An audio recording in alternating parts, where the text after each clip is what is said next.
개수작 5회 2부입니다. 오늘 어버이날이네요. 어떻게 전화 한 통씩들 하셨습니까요? 전화 한 통이 무슨 의미가 있겠니? 아니, 그게 의미 있는 분들이 계시다니까. 아니, 이제 어머님은, 어르신은 봉투가 최고야. 그렇지. 도대체 뭐 할까 하다가 그냥 용돈 드리고 그냥 카네이션 하나 저는 그렇게 딱 드리고 왔어요. 저도 어차피 난 땡겨서 하고 왔지. 연휴 때 내려갔을 때. 제가 예전에 방송할 때 사실 어머니 돌아가셨잖아요. 네. 근데 이제 엊그저께가 어머님 생신이었어요. 거기 갔다 오고 어저께 이제 또 아버지랑 또 전화 통화하고 그랬는데 어제 지하철역에 보니까 요새는 카네이션에 호접란도 팔더라 같이. 아니 난을 거기다 같이 넣는다고? 아니 이제 뭐 보면 카네이션도 팔고 꽃바구니 팔잖아. 만 원, 15,000원. 근데 네. 호접란 맞지? 그 난 이파리 넓은 거? 네. 그런 것들도 보니까 진열해 놓고. 같이 그렇게 판다는 거죠. 옛날을 생각하면 나 초등학교 때는 내가 나이 얼마 안 먹었지만 색종이로 만들고 그랬었는데 요새 초등학생은 그런 거 안 하지? 모르겠어요. 우리 애들 하나 만들어 갖고 왔던데 색종이로. 그런가? 네. 귀엽다. 걔네들한테 내가 물어봤어. 얘네 어버이가 뭔지 아냐? 근데 모른대. 아, 그럴 수 있겠다. 아니 어버이가 뭐 엄마 아빠는 알아도 어버이가 뭔지 알겠어요. 잘 모르지. 뭐 지금 애들 몇 살이에요? 지금 7살, 6살이죠. 말 안 이제 들은 초등학교 나이네. 이제 들어갈 때. 이제 내년에 내년 첫째가 이제 초등학교 들어가죠. 그러니까 뭐 어버이가 뭔지 아니? 그랬더니 어버이가 뭔 맨 그 차트만 분석하고 모니터만 쳐다보고 계시들 마시고 이렇게 안부 전화도 한 통씩 드리고 뭐 그렇게 좀 살아야 되는 거 아닌가 싶네. 5월 8일, 5월 15일이 무슨 날이지? 뭐 스승의 날이죠. 5월 16일은? 없죠. 아 잊어버리자 우리 못 들은 걸로. 이거 왠지 느낌이 세다 이거. 이거 좀 뭔가 이거 느낌 있어. 5월 15일은 스승의 날, 5월 16일은 뭘까? 그 다음 날이겠죠. 형. 근데 아까부터 지켜보고 있었는데 뭐 하고 있는 거야? 아, 밥이나 먹자. 아 진짜로 16일 생일이에요? 야, 5월 16일이 5월 15일이. 그러니까 물어봤지. 5월 15일, 야, 5월 15일 날 스승님에 대해서 또 공경하고 존중하면 5월 16일은 누구? 나한테 늘 저는 딱 이걸 딱 보니까 감사라기보다는 뭐. 우리 방송이 어떻게 보면은 좀 교육 방송이잖아요. 그렇지. 이게 코미디일이야. 근데 이게 4월 1일 날 런칭도 참 잘했고, 그죠? 5월 15일 날에 또 그 영광스러운 날에 또 방송도 해. 아, 스승의 날. 네. 아, 5월 15일 날. 아, 맞네. 5월 15일 날 저희. 다음 주 게스트도 있어. 아, 게스트도 있어요? 미리 다 섭외해놨어. 난 누군지도 모르겠네. 남자, 여자요. 여자야. 아, 콜! 잘했네. 여자? 뭐 빨리 해요, 이제. 다음 주 빨리 갑시다. 근데 이번에는 이제 좀 증권사 리포트에 대한 좀 사례를 좀 이야기해보자. 아, 사례를. 네. 실제. 네. 근데 CJ의 E&M에 대한 증권사 이제 그 리포트에 대한 이야기였거든요. 말 많았잖아. 이게 지난 10월 달에요. 몇 명 잡혀가고 그랬지 않았니? 재무 정보를 공시 직전에 시장 전망치를 크게 밑도는 이 정보를 담당 애널리스트들한테 미리 알려줘서 기관 투자자들의 손실을 피할 수 있게 만들었다라는 내용들. 근데 사실 이 내용이 나오기 전에요. 벌써 저희는 이런 정보 다 받았거든요, 저는. 그러니까 미리 받았다는 거죠, 그런 정보를. 저희는 이제 이게 다 도니까 또 안에서. 그러니까 왜 떨어지지? 물량들이 대고 빡 튀어나오니까, 뭐지 하는데, 여기는 우리는 한번 띡 하면은 바로 정보가 싹 들어오잖아요. 근데 재미난 건 CJ E&M이 그러고 나서 급락을 했다가 쭉 계속 올랐다? 다시. 5만 원대까지. 그러니까 이게요, 금융위원회의 말에 따르면요, 자산운용사들이 106만 주를 매도를 했어요. 근데 주가 하락했다는 손실은 회피는 했지만, 처벌을 받지 않게 됐다고 하더라고요. 아, 처벌 안 받는? 네. 매도 금액이 약 한 357억 정도 되는데, 이 피해는 고스란히 그냥 개인 투자자들만 당하게 된 거거든요. 야. 근데 이 사건을 이제 계기로 좀 안 좋은 게 있어요. 그러니까 보통 이렇게 우리가 이제 귀뜸이라고 하죠. 이런 이제 귀뜸이 좀 없어졌어요. 그러니까 CJ E&M에 대한 기업이 이제 사전 정보가 유출이 된 거잖아요. 근데 이제 결국에는 이제 유출이 이제 나타나고 이제 그것들 기업 관련 기업들도 계속 이제 차단을 시키니까 애널리스트들이 이제 실적 전망이 삑살 나는 경우가 많아요. 예전에 그러니까 그동안 이렇게 조금씩 유출이 많이 됐었다는 얘기지. 그렇죠. 얘기 나와서 그 쭉 귀뜸 듣고 그대로 이제 리포트를 쓰는데 이제 실적 발표 전부터 이제 회사 측의 애널리스트에게 이제 그 숫자를 이제 흘리던 이런 관행이 이제는 없어지면서 추정 오차가 좀 커지고 있다. 커지지. 네. 그러니까 원래 애널리스트들은 영업이익 추정을 하는 게 진짜 실력이 발휘되는 그 영역이라고 알려져 있거든요. 아, 영업이익을 추정하는 것이 애널리스트들 진짜 실력이라. 네, 그렇죠. 매출액은 판매량이라든지 이런 것만 공개된 정보만 가지고 어느 정도 근사치는 갈 수는 있단 말이에요. 근데 비용을 제외하고 진짜 남은 이익을 네, 추정하는 게 게 쉽지가 않다라는 거예요. 그리고 이제 제조업은 좀 그나마 쉽잖아. 그냥 네. 뭐 자동차 한 대 곱하기 가격하면 되는데 뭐 CJ ENM 같이 제조업이 아닌 애들은 정말 어렵지. 아, 근데 이런 것도 있죠. 보통 대기업 같은 경우에 사업군들이 여러 개가 있잖아요. 사업군도 많고. 네, 사업군별로 대기업들은 사업군별로 이익을 따로 추정하기 때문에 합산에 대한 오차가 상당히 커질 수밖에 없다라는 거예요. 그러니까 커지지. 그만큼 이익 추정은 애널리스트가 진검승부를 해야 하는 그런 영역에 해당이 되는데, 이제 그동안에 이제 사실 증권가에서도 이제 회사 측에서 이제 딱 대략적인 숫자를 알려줘요. 야, 이 정도 나올 것 같아. 이렇게 얘기하면은 애널리스트가 그 실적을 추정했기 때문에 어제 들은 거를 가지고 추정을 한 거죠. 이게 이제 그럴 수밖에 없는 게 지난 분기에 100억 나왔는데 그거부터 시작하거든. 이번 분기 어째요? 그러니까 실질적으로 이제 그런 오차가 큰 거야. 지난 분기가 아예 없었다면 조금 더 접근할 건데. 맞잖아. 네, 그거 맞아요. 근데 이게 결국에는 다 알려지잖아요. 벌써 이 증권 바닥에 있는 사람들. 거의, 이 증권 바닥에 있는 사람들 거의 다 돈이 돌아가는데. 그러면 이게 다 알려진 정보이기 때문에 실적 발표가 와도 동시에 주가가 그렇게 크게 흔들리지 않는 거예요. 근데 가만 보면 CJ ENM이 옛날에 상장할 때부터 기관들 개수작 종목이라고 엄청 여의도에서 말이 많았거든. 이거 별로 외국인 핸들링 안 한다? 아, 그래요? 거의 기관 내들끼리 지들끼리 치고받고 하는데 나는 원래 매매를 잘 안 하다가 언젠가부터 CJ ENM 회사가 좋아지 보이더라고. 오히려? 예전에 소불경제 방송할 때 상암동에 있잖아. 네. 그거 보면 옛날에 그 가수들 그 하는 거 뭐라 그랬지? 오디션? 엔터테인먼트 뭐 이런 거. 가수들 오디션이요? 그게 오디션이죠. 어떤 거? 아니 그 일반인들 가수 데뷔시키는 오디션 거 뭐라 그러지? 슈퍼스타 K. 슈퍼스타 K. 그 CJ ENM 그게 하는 거 보고 괜찮네? 그리고 이제 응사 보고 괜찮네? 그래서 슈퍼를 좋게 봤다가 요새 좀 마음이 상했어. CJ 헬로비전 때는. 그건 또 뭐예요? 아씨. 아니, 우리 어머니가 핸드폰 요금이 많이 나왔다는 거야, 이번 내려갔더니. 내가 어저께, 우리 어머니가 KT에 가입을 하셨대. 내가, KT? 그래요? 그러니 KT 전화를 했어. 나 아들인데, 핸드폰 요금이 많이 나왔어. 많이 나왔다더라. 그랬더니 KT에서 나보고, 그 번호는 KT 고객이 아니래. 그럼 뭐예요? 그러니까 들어봐, 전화로. 내가 어머니한테 전화를 했어. 그 KT가 아니라는데, 혹시 그 자동 이체니까 통장에 돈 빠져나간 게 어디에인가? 그래. 헬로 모바일? 하니 헬로 모바일이라는 거야. 헬로 모바일 전화를 했어. 얘네들은 확실히 그랬다. 여기서 그 사람들 알고 잘 들으세요. 알뜰폰이다 해가지고, 어차피 그렇죠. KT망을 쓰니까 요금제도 좀 가격도 싸고, 특히나 이제 단말기를 거의 싸게 주잖아. 그치, 아주 싸게 주죠. 근데 알고 보니까 요금제가 개떡 같더만. 요금제가 선택의 폭도 좁고, 실부 요금제 그런 것도 없더라고. 세상에 그냥 공짜 없는 거야. 제가 지금 CJ 헬로 모바일에 핸드폰 하나 달라고 이러는 거 아닙니다. 하여튼, 참 그랬어. 어쨌든. 그러니까 뭐가 이렇게 좋은 게 있으면 또 나쁜 것도 또 있고 그러는 거죠, 뭐 다. 항상 그렇지. 인생이 그런 거지. 근데 오히려 이제 이거 좀 정리 좀 한번 해주면요. 결국에는 앞으로 이제 기업 가치를 보다 정확하게 이제 분석한 이제 애널리스트가 하나 나오겠고, 또 삽질하는 애 한 명이 또 생겨지겠고. 근데 결국은 이게 실력차가 크게 벌어질 거라고 봐요. 그러면은 종목 IR 담당자들도 이제는 이제 입을 잘 오픈을 안 해주잖아요. 그러니까 더더욱 이제 실적 추정치에 대한 오차 범위가 상상 이상으로 이제 커지는 이런 좀 혼돈의 시장이 이제 나타나지 않을까. CJ ENM 때문에 일종의 어떤 관행이 없어지면서 애널리스트들의 어떤 진짜 실력을 확인할 수 있는. 근데 확인 안 했으면 좋겠어. 자, 근데 이제 CJ ENM이 있었다면 그 전에 또 하나의 사건, 바로 SM이 있었지. SM. 네. 때는 바야흐로 2011년 11월 14일 SM 하한가 갔습니다. 잠깐만, 11월 14일이요? 네, 11월 14일. 그 다음 날이 무슨 날인 줄 알아요? 뭐야 또? 11월 15일. 짜증나서 이렇게 방송을 하겠네.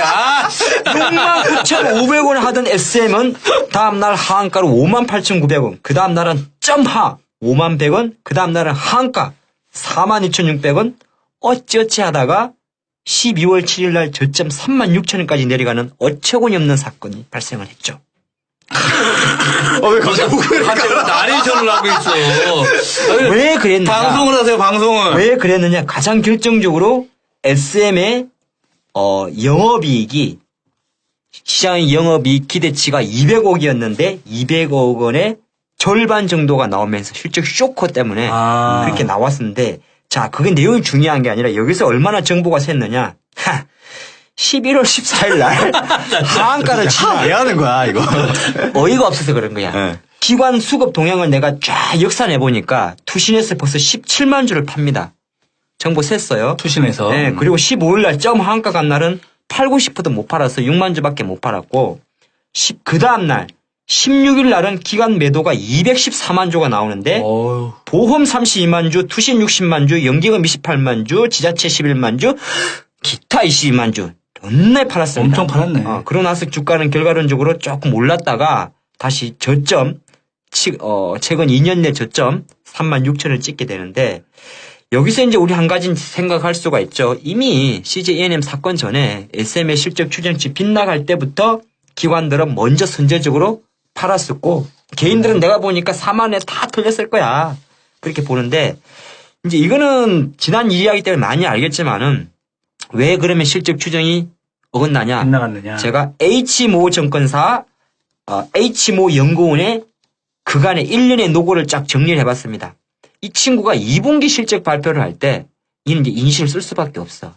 2분기 실적을 할 때 그 당시 2분기에 100억 정도가 나왔거든. 또 이거 확인해 보려면 다 확인해 볼 수 있는 다 거 확인할 수 아니야? 있거든. 그렇죠? 그때 이제 한참 SM의 이제 뭐 동방신기, 네. 소녀시대 그때는 슈즈가 좀 대세였거든. 슈퍼주니어. 슈퍼주니어가 이제 일본 쪽에서 이야기하면서 어느 정도 1회 찍어나니까 우리가 2분기에 한 100억 정도를 했다. 근데 이때 이 H증권사는 인정을 했어.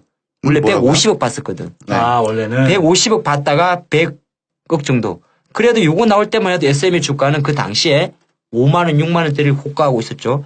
근데 왜 빗나갔느냐? 이는 이제 엔터테인먼트가 갖고 있는 한계점인데 바로 일본 콘서트 수익 정산이 2월 된 거. 돈 들어올게? 그렇지. 그러니까 그래서 이제 우리가 150억 받다가 100억밖에 안 받다. 그랬더니 이 연구원은 뭐라 그랬냐면 하하 정산이 2월 됐으니까 3분기엔 들어옵니다. 그렇지. 그렇기 때문에 우리는 3분기에도 200억입니다. 이런 리포트를 썼었죠. 그런데 결과론적으로 3분기 뚜껑을 열어보니까 실제로는 117억. 그러니까 이 당시 얼마나 이게 쇼킹했냐면 이 H증권사만 그런 게 아니라 대부분의 평균치가 200억이었거든. 어떤 애들은 200억 이상까지 받습니다.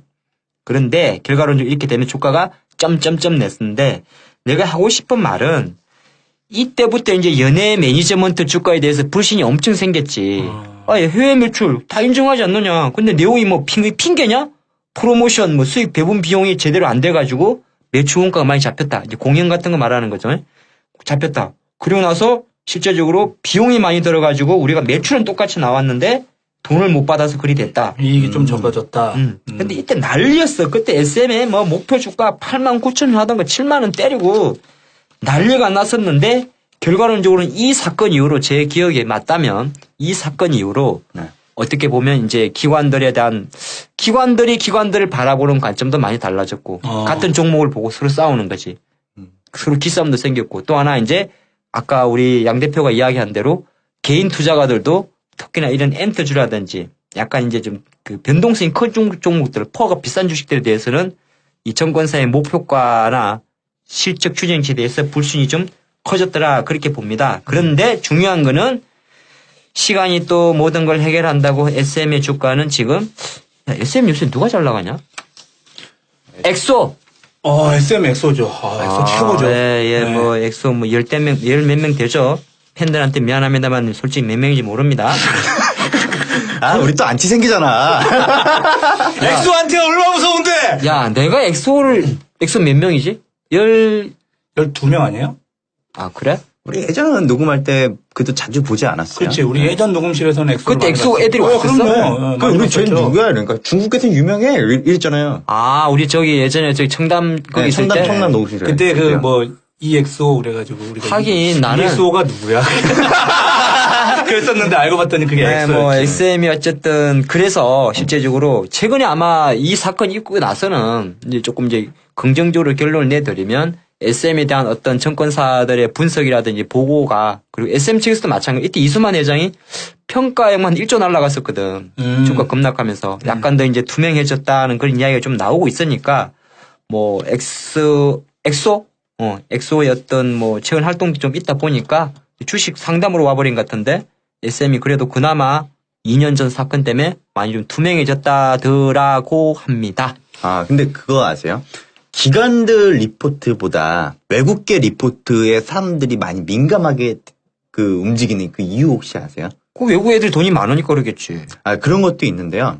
외국 리포트의 경우에는 일반인들에게 잘 공개가 안 되는 부분들이 있고요. 또 정부에 대한 희소성 때문에 목표 주가가 변동할 경우에는 투자자들이 상당히 민감하게 반응을 한다고 하더라고요. 아무래도 외국 그때 그랬잖아. 왜 뭐 하이닉스, JP 모간 이런 데를 깔 때. 그러니까 외국계 증권사들의 경우에는요, 셀이든 바이든 이렇게 외칠 때요, 목표 주가를 올릴 때는 또 크게 올려버리고요, 또 내릴 때는 과감히 이렇게 깎아버려요. 그러니까 목표가 변동폭이 상당히 크게 크다라고 보시면 될 것 근데 같아요. 중요한 거는 그 외국계 애널리스트들이 한국 놈이라는 거지, 이거 참. 네. 그러니까 결국에는 이게요, 기관 투자자들을 대상으로 하다 보니까 수익성을 무시할 수가 없잖아요. 직원이 없지 않니? 홍콩에 있는 한국 놈이라는 거지. 그건 뭐 어쩔 수가 없죠. 그러니까 고놈이 어차피 고놈 새끼가 고놈 새끼인데. 여기서 새끼는 빼는 걸로. 아니, 새끼 좀 아니, 씌워주세요. 요새 아시는 분이 뭐 골드만삭스 누구 소개시켜준대. 마크스라고. 만나보니까 한국 놈이야. 그렇죠. 저도 어디 외국분들 만날 때는 데니킴이라고 하고 만나거든요. 근데 그런 것도 있어요. 외국 그게 이제 매도 의견이 이제 나오거나 이제 이런 부분들이 기관 투자자 관심을 끌기 위해서 내는 거래요. 이게 매도를 하던 매수를 하던 오히려 또 그 종목에 대해서 야, 외국계 증권사가 매도를 때려 매수를 때려 이런 것들 있잖아요. 그게 관심 끌기 용이라고 그런 하더라고요. 애들이 있어 보면 또 일부러 맞대는 업무다 곤조를 부리는 외국 애들이 있더라고. 실례로 그 노무라 증권 같은 경우는 중국 부동산 시장에 대해서 한결같이 세일 사이드만 내거든. 그런 중국 부동산. 중국 시장 부동산 시장에 대해서. 근데 그것도 있어요. 지금 외국계 이런 것도 있지만 기관 투자들이 실제로 매도 의견을 못 내는 이유가 또 있긴 해요. 기관 애들이 매도 의견을 못 내는 건 욕먹을까봐 그러는 거 아니고 다른 게 또 있다는 그러니까 거지. 증권사 자체가 자산운용사가 증권사 창구를 통해서 주식 거래하면 수수료를 받잖아요. 그지. 그러니까 증권사 애널리스트도 주요 고객인 운용사의 눈치를 볼 수밖에 없는 거예요. 그러니까 내가 몸담고 있는 증권사와 거래하는 운용사가 보유한 주식과 혹은 업종에 대해서 매도나 빈축소에 대한 이견을 내는 것이 상당히 조심스럽다는 거죠. 당연하지. 갑자기 운용사 측에서는 갑자기 보복 차원에서 야, 너네랑 거래 안 해. 이러고 해버릴 수가 있는 거잖아요. 그렇지. 매도하면 이제 파는 게 중요한 게 아니라 안 사니까 회전이 안 되겠지. 그래서 진짜 투자 이견을 알기 위해서는 목표 주가를 사실 보는 게 제일 좋거든요. 그러니까 투자 이견은 매수지만 목표 주가가 하향 조정됐다. 목표 주가가 현재 주가보다 얼마 차이가 안 내는 경우도 있거든요. 그렇겠네. 근데 이럴 경우에는 매도는 아니지만 살짝 걸쳐 넣는 거죠, 이거를. 그러니까 애널리스트가 결국에는 뭐 이런 경우에는 아까 말씀하셨던 것처럼 그 매도나 보유 이견을 낸 것이랑 사실 다름이 없는 거예요. 야, 이거 모르겠다 그러는 거랑 비슷한 거란 네. 말이지. 모르는 거야. 아니 그리고 어떻게 아냐 그걸. 아니 근데 이런 건 있죠. 현재 주가보다 막 진짜 엄청 높은 가격을 제시한 종목들 리포트를 있는 거 보면요. 애널리스트가 보통 세게 민다라는 그런 종목이었거든요. 아까 얘기했던 적극 매수 이런 것들. 근데 그런 건 사려면 그런 건 거의 없다며. 네. 근데 그런 거 같은 경우에는 해당 종목이 앞으로 한 50% 가량 올라갈 것이다. 만약에 이렇게 전망을 해놨다면은 진짜 강력 매수 이겨낸 거 봐. 그거는 이제 공식 리포트에는 없고 미쓰리 탐방 노트에 있지. 네. 근데 이런 건 있어요. 그러나 이게 미쓰리 탐방 노트가 노랗게 오잖아. 네. 그 미쓰리도 있고요. 또 청개구리 노다지 찌라시도 있습니다. 살포시 또 얹었어. 네. 그러니까 이게 증권사 리포트를 봤을 때 다만 이런 단어가 앞뒤에 나오는지 이거를 잘 살펴야 돼요. 다만. 네. 그게 단서가 있구만. 네. 그러니까 보통 해당 종목을 우리가 좋게 볼 때는 나쁜 내용 거의 안 넣거든요. 근데 업체에 만약에 문제가 될 만한 내용을 쓴 다음에 리포트를 중립적으로 만들기 위해서 업황이나 기업에 대해서 좋은 내용을 덧붙여요. 다만 여전히 기업의 가치보다 주가가 저평가한 상태이다. 이런 식으로 문장이 전형적인 꼼수를 보여주는 이런 뜻이다. 그러니까 앞에는 깔 거 다 깠어. 다만 여전히 기업의 가치보다 주가가 저평가된 상태다. 그냥 요 정도 요런 것들이 많이 나온다고 하더라고요. 자, 빼시고, 자. 이게 뭐라 그러냐? 추임새가 있는 거야. 자, 이렇게 깜짝 놀랐어, 지난주에. 그러니까 자, 여기서 중요한 거. 자, 목표 주가는 무엇일까? 네? 목표 주가. 목표 주가? 아니, 왜 삼성전자 200만 원 간다고 그러고, 삼성전자는 싸다 그러고 비싸다 할까? 목표 주가. 아니, 보고서를 보면 우리가 이제 가장 많이 듣는 이야기가 이거는 좀 고퍼줍니다. 저퍼줍니다. 쉽게 말하면 퍼줄까 말까. 저퍼주는 싸니까 이렇게 많이 퍼줄게. 저퍼주 싸다 이런데 참 많이 하는데도 실제로 이건 이제 애널리스트의 보고서는 이 근로 적어내려면 명분이 있어야 되잖아. 근거를 네, 남기기 그렇죠. 위해서 주가를 원래 분석할 때도 EBITDA 기준으로 많이 뽑고. EBITDA. 근데 EBITDA까지 가면 오늘 어버이날인데 좀 이거 뭔 말이야, 또. 말이 좀 그래서 퍼만 이야기를 하면 많이 아시겠지만 제가 쉽게 말씀드릴게요. 퍼는 믿을 게 못 됩니다. 펀은 그렇죠. 가장 결정적 이야기. 퍼라는 게 우리 많이 아시겠지만 주가 수익 비율이잖아요. 만약에 지금 주가가 그러니까 쉽게 말해 주가를 이제 단기 순위로 나눈 건데 쉽게 말해서 주가가 지금 4,000원 하고 주당 순이익을. 주당 순이익이 만약에 500원 하면 4,000원 나누기 5 하면은 그렇죠. 8배. 네. 8배란 소리잖아. 그러면 이제 주식 하신 분들은 8배? 싸네? 보통 10 이하라 그러면 좀 싸다고 생각을 하니까 보통 1위 하는데 그러면 거꾸로 봤을 때 이게 과연 싸냐 이거지.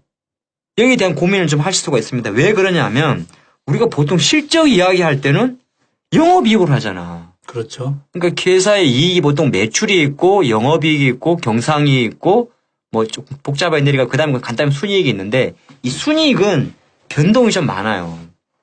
많잖아. 그렇죠. 갑자기 뭐 안 냈던 세금이 과태료 나서 세금이 뛸 수도 있고. 그렇죠. 그러니까 사실 이 포에 대한 분모에 대한 기준이 상당히 좀 모호하기 때문에 실제적으로는 좀 확률이 낮다 그렇게 보는 것이고 가장 결정적으로는 내가 이야기를 해줄게. 어떤 기업이 있어. A라는 기업이 네. 봉기업이 있어. 봉기업. 봉기업이 주식회사 있는데 봉기업이 지금 올해 퍼가 30이야. 비싸대 나보고 사람들이. 고포죠. 나보고 고퍼주래. 그런데 웬일이야? 올해 내가 장사를 좀 열심히 해가지고 열심히 해가지고 순이익을 2배로 내버렸어. 오. 근데 내 주식은 지금 10,000원인데 연말에도 10,000원이야. 그럼 내년에는 내 주식은 퍼가 얼마야? 풍모가 2배 늘었으니까 30에서 15로 그렇죠. 톡 떨어질 거 아니야. 싸졌어. 네. 근데 내가 또 열받았어. 우리 주식이 아이템 비싸다 해가지고 주가를 일부러 1년 동안 묻어놓고 또 열심히 일을 해가지고 또 내년에도 또 수익을 2배를 내버렸어. 그럼 내년에 얼마야? 15의 반. 그렇죠. 7.5. 네. 나 비싸? 존나게 싸죠. 바로 그게- 이겁니다. 그렇지. 불과 2년 동안에 나는 똑같이 근데 내 회사는 지금 어땠어요? 2년 동안에 나는 회사가 배로 갑절로 커졌잖아. 네. 그러니까 뭐 엄청나게 싼 거야. 이거 이렇기 때문에 우리가 퍼라는 것이 지금 당장 뭐 퍼가 50 한다. 아니면 거꾸로 퍼가 5 한다. 해서 이것이 싸다 비싸다의 기준은 아니다. 어떤 주식은 퍼 50, 100까지 가는 주식도 있고 어떤 주식은 5, 6 엄청 싼데도 못 가는 주식이 있기 때문에 내가 짧게 이야기하면 퍼라는 거는 하나의 페이퍼를 만들기 위해서 또는 시장의 어떤 그 기준을 만들기 위해서 가이드라인으로 만든 것이지 내가 이걸 보고 내가 투자하는 주식이 우리 회사 주식은 퍼가 10짜리니까 저평가야. 언젠간 올라갈 거야. 단순하게 기다리는 거는 약간은 조금 시대의 조류에 어긋날 수도 있다. 즉 포에 대한 생각 자체를 약간은 변화시킬 필요가 있다. 그렇게 보면서 오늘의 봉 팀장의 원포인트 레슨은 여기까지입니다. 봉 포인트가 아니야. 원포인트야. 개수작에게 물어봐 시간입니다. 아니, 개수작에게 물어봐가 생각보다 사연이 많이 올라와요. 너무 많이 올라왔는데. 왜 이렇게 뭐든 자꾸 물어보세요.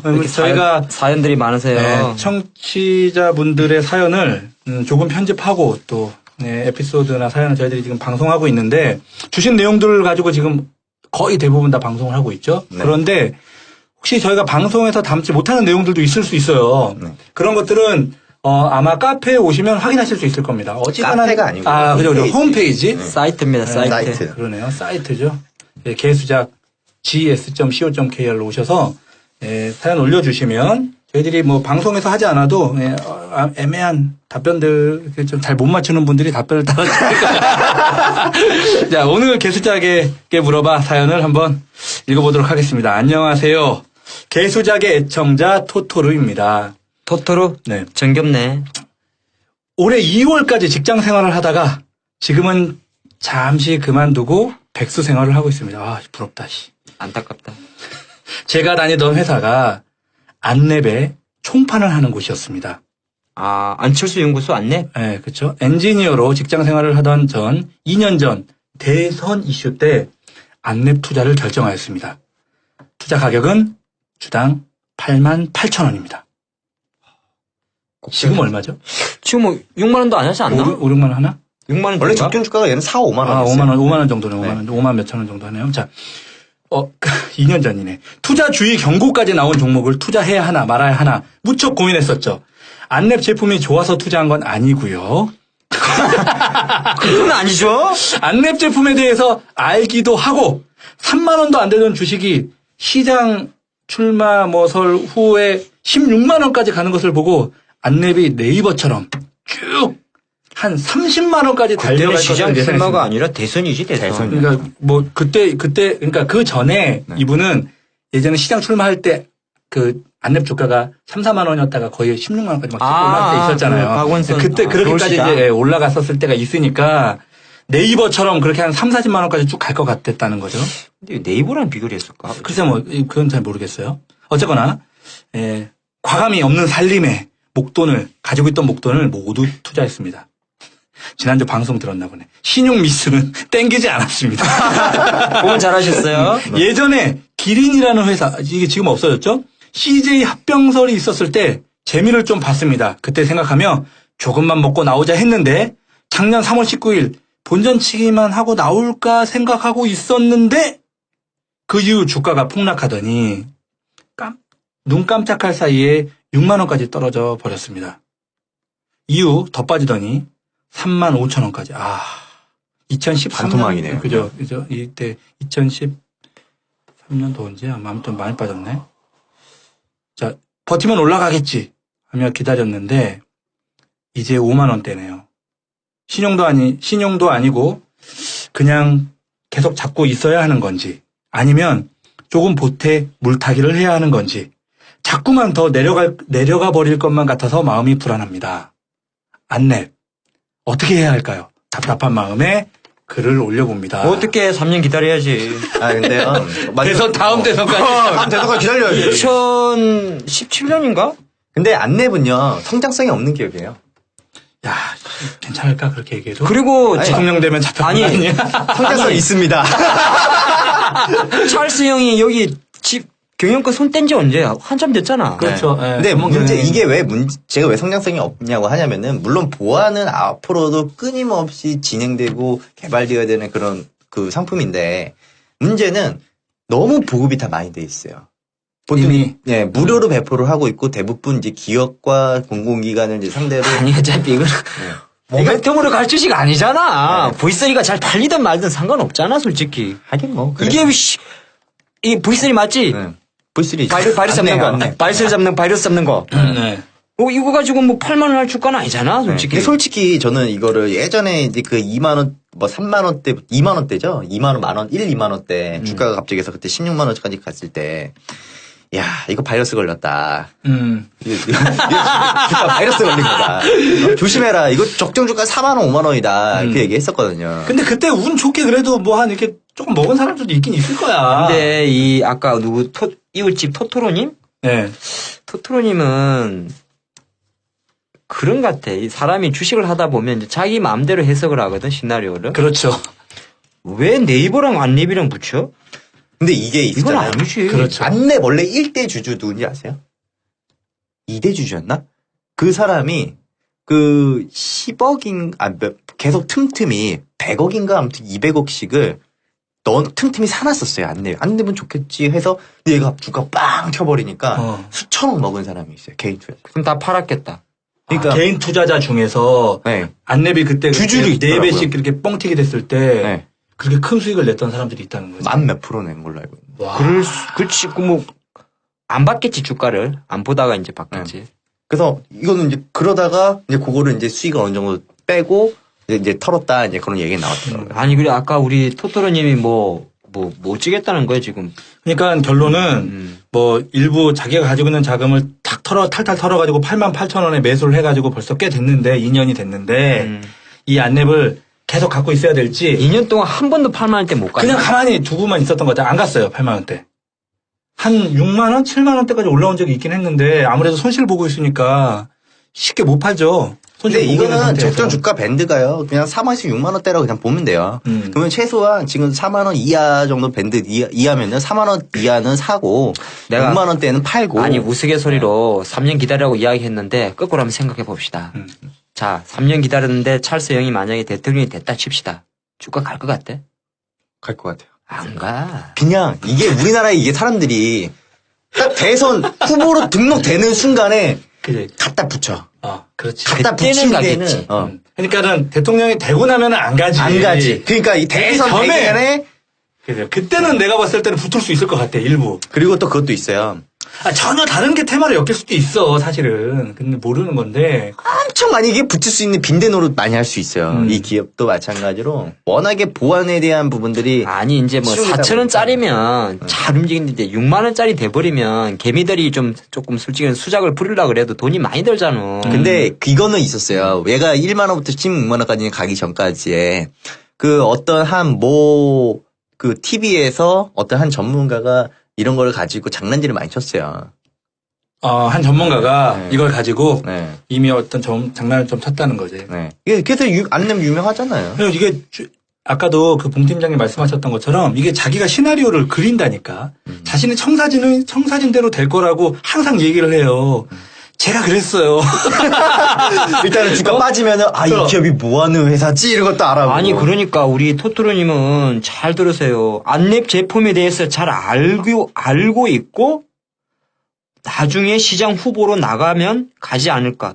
서로 디스매칭이잖아. 네, 그렇죠. 그래서 그 봉태기님은 뭐 지금 이제 이걸 진짜 3년 기다려야 된다는 거예요. 아니면 지금 이거 팔고 지금이라도 가는 게 나을까? 정리해서 일부 금액에서 정리하고 나오는 게 그건 낫나. 나의 정치적 색깔이 들어가 있기 때문에 좀 거시기한데. 아니, 정치적 색깔 빼고 봐라.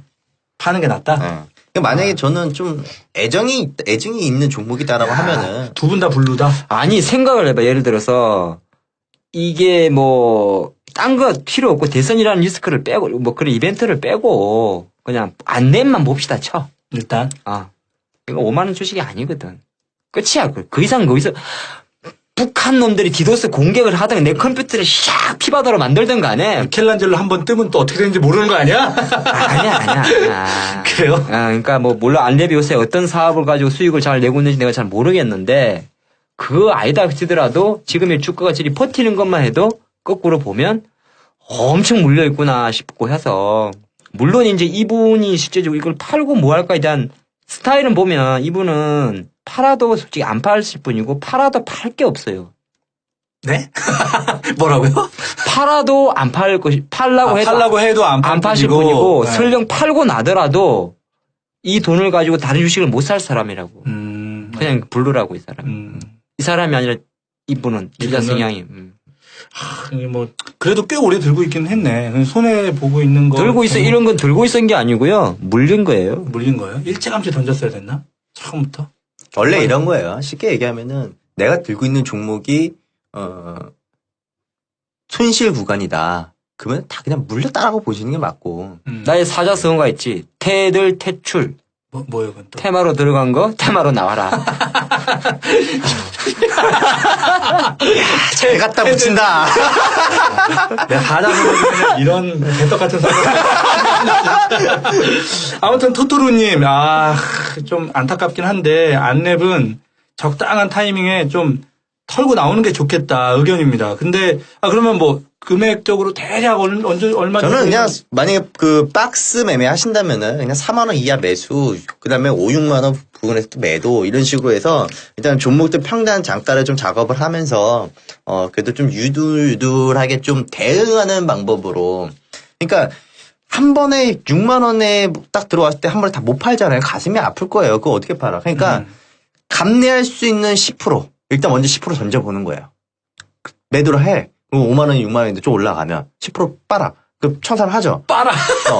그 다음에 주가가 만약에 떨어지면은 그 청산했던 금액만 다시 들어가면 되는 거고 주가가 올라가면은 그냥 덩달아 좋은 거고 그거를 좀 하면서 또 올라가면 또 금액도 줄어들었기 때문에 또 파는데 또 마음이 또 가벼워지지. 가벼워. 또 10% 팔고 그렇게 하면서 접근을 한다면은 언젠가는 안랩은 털 수는 있다. 뭐 언젠간 털 리가 없네.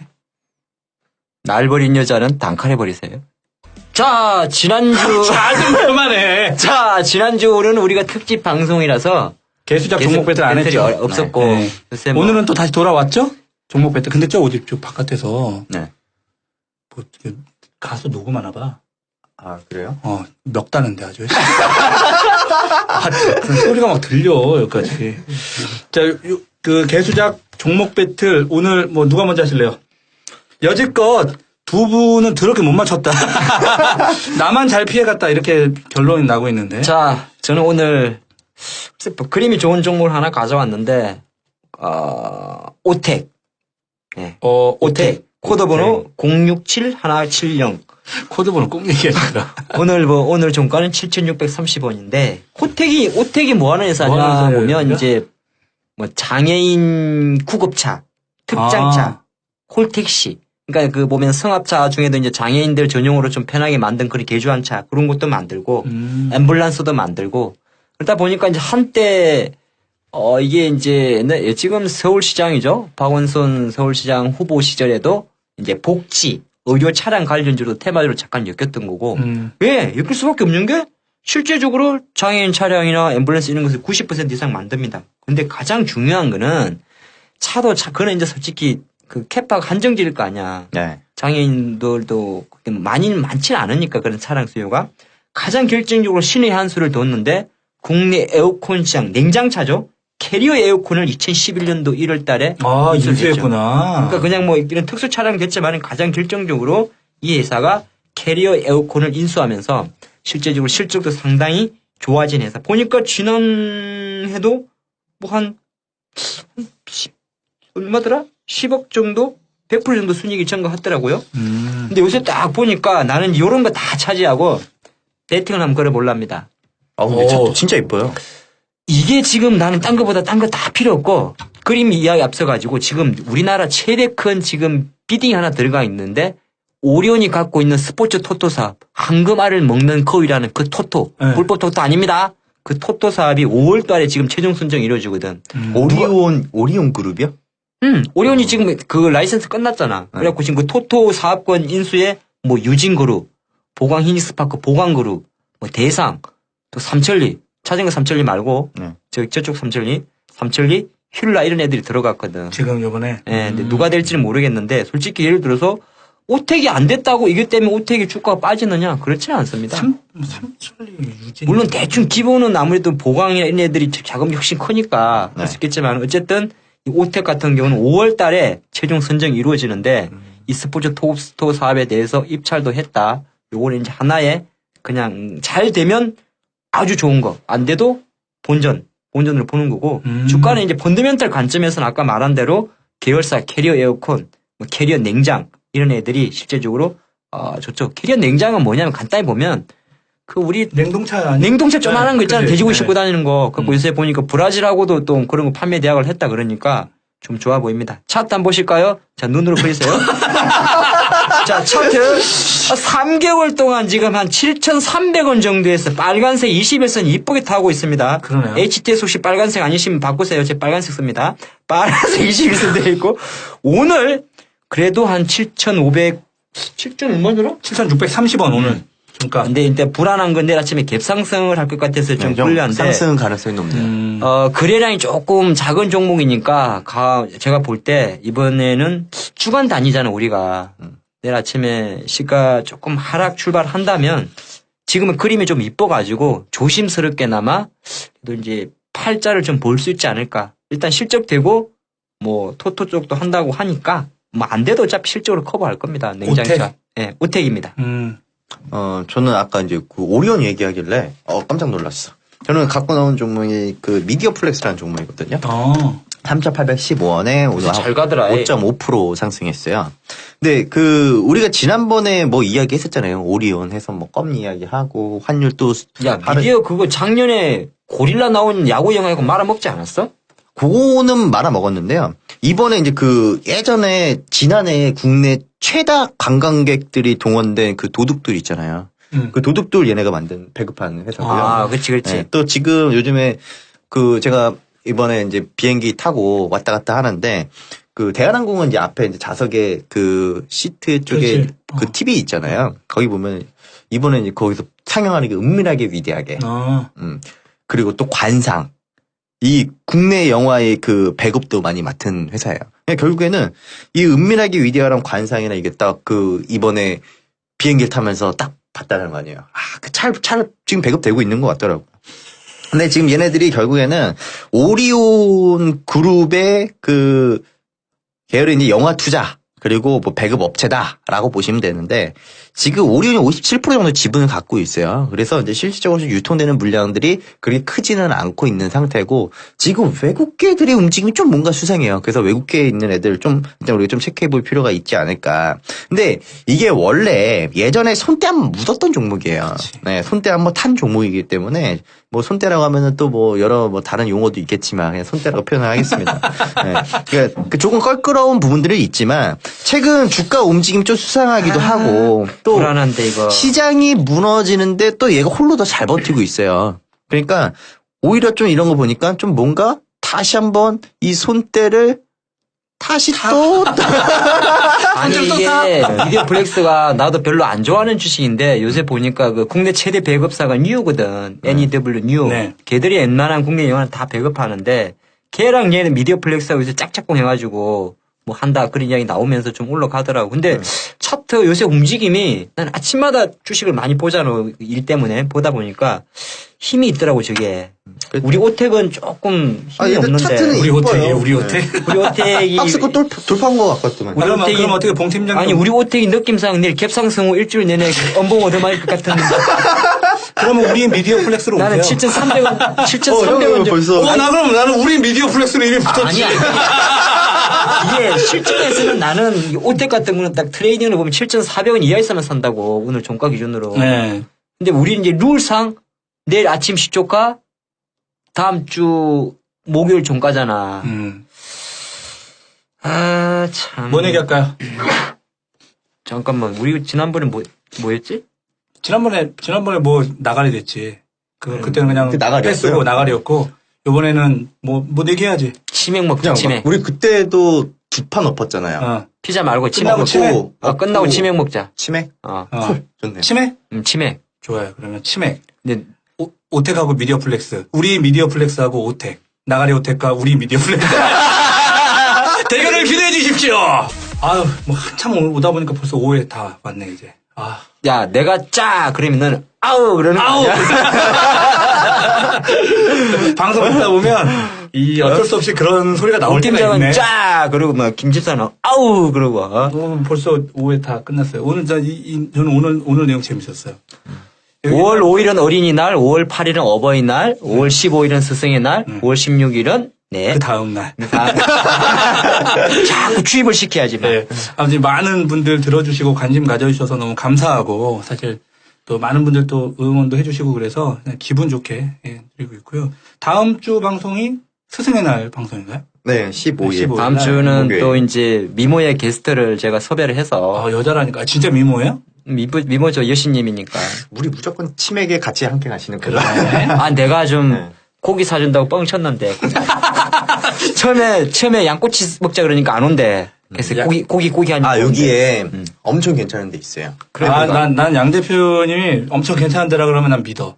왜냐면 얼마 전에 그 돼지고기집 거기, 나 깜짝 놀랐어. 제주도 돼지고기. 네, 진짜 맛있대요, 거기. 거기도 한번 가게 되면 계속 가시게 될 거예요. 어떤 데인지 한번. 맛있더라고요. 자, 그러면 다음 주 기대되네, 개인이. 일단 그 개수작. 개수작 검색하셔도 되고. 근데 잠깐만. 왜요?